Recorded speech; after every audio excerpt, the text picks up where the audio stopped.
మార్గశిర మాసం 30/12/2024 అంటే సోమవారం అమావాస్య.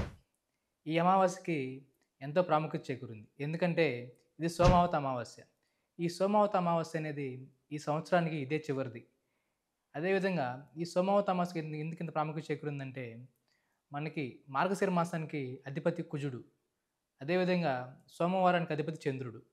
అదేవిధంగా అమావాస్యకి అధిపతి రవి. ఈ రవిచంద్రుల కలయిక ప్లస్ కుజుడు. మనకు జీవితంలో ఏవైనా పరిహారాలు చేసుకోవాలన్నా, లేదంటే మనం ఎంత పరిహారం చేసినా మనకు ఎటువంటి బాధలు, నష్టాలు తగ్గకపోయినా, లేదంటే పెళ్ళిళ్ళు కాని వాళ్ళు, సంతానం లేని వాళ్ళు, లేదంటే నరదిష్ట అవ్వచ్చు, లేదంటే వ్యాపారాల్లో లాభాలు రాని వాళ్ళు, లేదంటే ఉద్యోగం లేని వాళ్ళు, ఇలా అన్ని విధంగా అంటే అన్నిటికీ పరిహారం కింద మనం ఆ రోజు చేసే పని వల్ల మనకి మేలు చేకూరుతుందనమాట. అసలు ఈ సోమవత అమావాస్య రోజు మనం ఏం చేయాలంటే, ముందుగా మనం ఉదయాన్నే తలస్నానం చేసి ఆ శివుడికి అభిషేకం చేయాలి. అభిషేకం కూడా ఎలా చేయాలంటే, ఒక రాగి చెంబులో కొంచెం వాటర్ తీసుకొని అందులో కొంచెం నువ్వులేసి మనం ఆ శివుడికి అభిషేకం చేయాలనమాట. అభిషేకం చేసిన తర్వాత ఆ పార్వతీ పరమేశ్వరులను ధ్యానం చేసుకొని మనం దగ్గరలో ఉన్న గుడికి కానీ, లేదంటే మనం ఇంట్లో చేసిన తర్వాత ఇంట్లోనే కూర్చొని చేసుకోవచ్చు. ఈ పూజ అయిపోయిన తర్వాత ఆ గుడిలో మనకి బయట ఉంటారు కదా! సో, వాళ్ళకి ఎంతో కొంత దానం చేయడం మనకెంతో మేలు చేస్తుంది. అదేవిధంగా ఈ సంతానం లేని వాళ్ళు కూడా ఒక పూజ చేయాలనమాట. అదేంటంటే అన్న పూజ. అంటే మనం గుడిలోకెళ్ళి ఏదన్నా మనకు దగ్గరలో ఉన్న గుడికెళ్ళేసి ఆ పూజారిని అడిగితే ఆయన చెప్తారు. అన్న పూజ అంటే ఆయన చేస్తారు. ఆ పూజ అయిపోయిన తర్వాత ఏదైతే మనకు మధ్యాహ్నం ఉంటదో, అప్పుడు మధ్యాహ్నం ఏదన్నా అనాథాశ్రమం కానీ, లేదంటే బయట ఎవరైనా ఉంటే వాళ్ళు అడుక్కునేవాళ్ళకి కానీ, వాళ్ళకి అన్నదానం చేయటం వల్ల ఈ సంతానం లేని వాళ్ళకి ఎంతో మేలు చేస్తుందనమాట. అలాగే ఏలినాటి శని వల్ల ఎంతో బాధపడుతున్న వాళ్ళు కూడా ఈ సోమవత అమావాస్య రోజు పూజ చేపించుకున్న తర్వాత ఎవరికైనా పిల్లలకి స్కూల్ పిల్లలు కావచ్చు, లేదంటే బయట అడుక్కునే పిల్లలు వాళ్ళకి ఏమన్నా బ్యాగులు గానీ, బట్టలు గానీ, లేదంటే విద్యాదానం గానీ ఇలాంటివి చేస్తే ఆ శనిపేట నుంచి విముక్తి లభిస్తుందని చెప్పేసి మనం చెప్పుకోవచ్చు. అలాగే మనకు కానీ, మన ఇంట్లో పిల్లలకి కానీ, లేదంటే మన ఇంట్లో ఆడవాళ్ళకి కానీ ఎక్కువగా నరదిష్టి తగిలిందంటారు.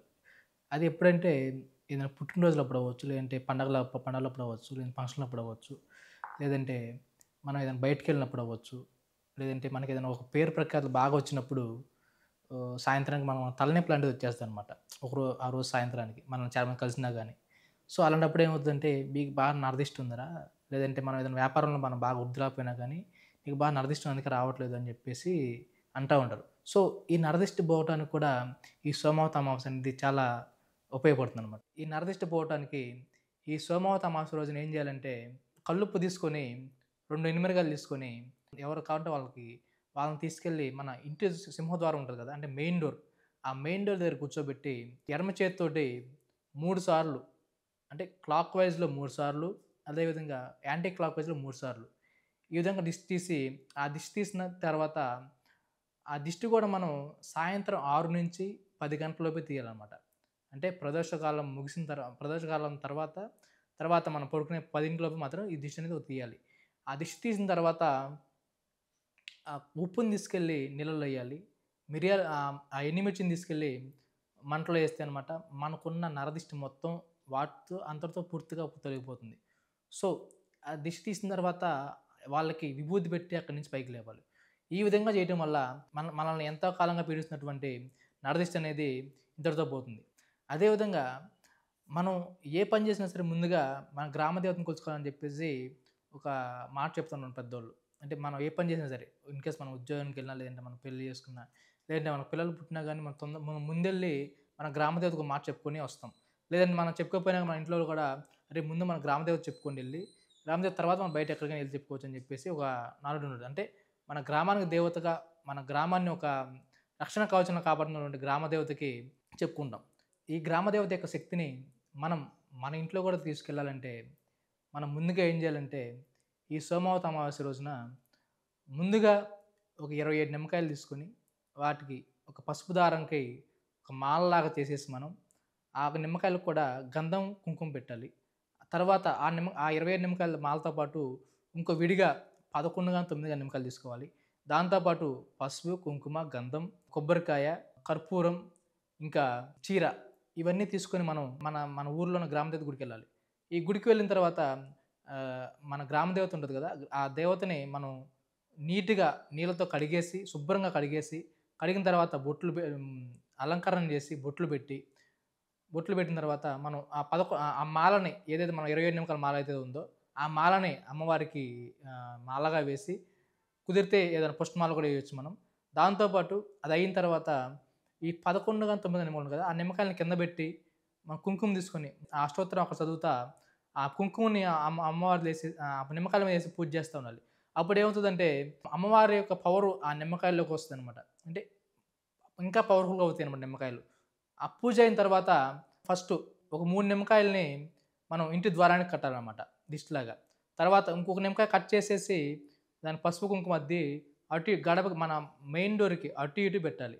ఆ తర్వాత ఇంకో నిమ్మకాయని మనం ఒక రాగి చెంబు గానీ, లేదంటే ఒక గ్లాస్‌లో గానీ కొంచెం వాటర్ తీసుకొని అందులో పసుపు, కుంకుమ ఏసేసి, దాంతో పాటు కొంచెం మిరియాలు, అలాగే కొంచెం నల్ల నువ్వులు వేసి, వాటితో పాటు ఈ నిమ్మకాయని కూడా అందులో వేసేసి, మనం మన ఇంటికి ఈశాన్యాన దీన్ని తీసుకెళ్ళి పెట్టాలనమాట.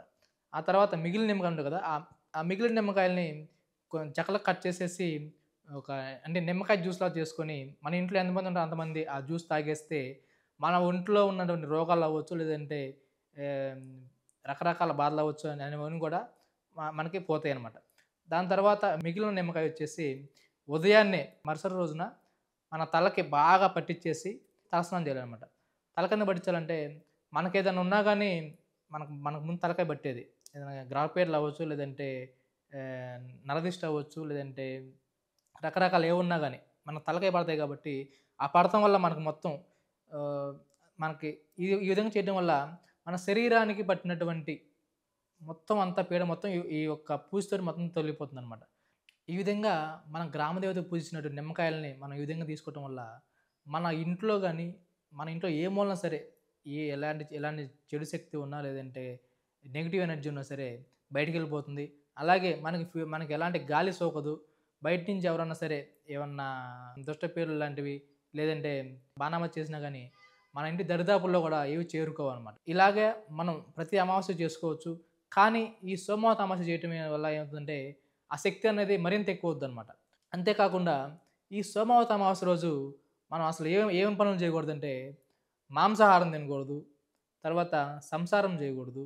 తర్వాత అప్పులు, అప్పులు ఇవ్వకూడదనమాట. అంటే మనం ఎవరికైనా సరే ఏ రూపాయి కూడా మనం అప్పుకి ఇవ్వకూడదనమాట. తర్వాత ల్యాండ్‌లు కొనటం గానీ, అమ్మటం గానీ, అసలు అగ్రీమెంట్‌లు గానీ అలాంటివి ఏం చేయకూడదనమాట. అంటే మనం ఏ చిన్న సంతకం కూడా ఆ రోజు చేయకూడదనమాట. దాంతో పాటు ఏమన్నా వస్తువు కొనడం గానీ, కార్లు అవ్వచ్చు, లేదా రకరకాల వస్తువులు అవ్వచ్చు. ఆ రోజు మనం కొనకుండా ఉంటే ఎంతో మంచిదని చెప్పేసి మనం చెప్పుకోవచ్చు. సో, ఈ విధంగా ఈ సోమవతి అమావాస్య రోజున మనం ఏ పని చేసినా సరే, అంటే మనకి ఏ కష్టం ఉన్నా సరే, మనం ఈ పరిహారం చేయటం వల్ల మనకెంతో మంచి చేకూరుతుంది.